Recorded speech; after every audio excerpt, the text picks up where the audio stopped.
this today. So I did a video of me actually showing you guys how I got it running and starting it.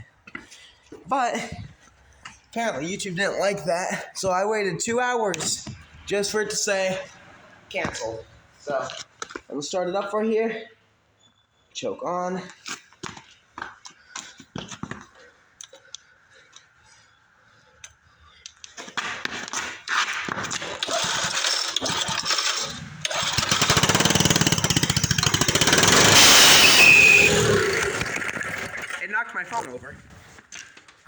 It knocked my phone over.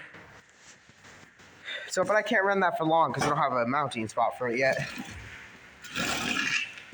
So,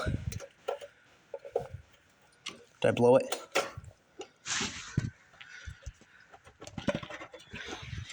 I think I broke something. Whatever.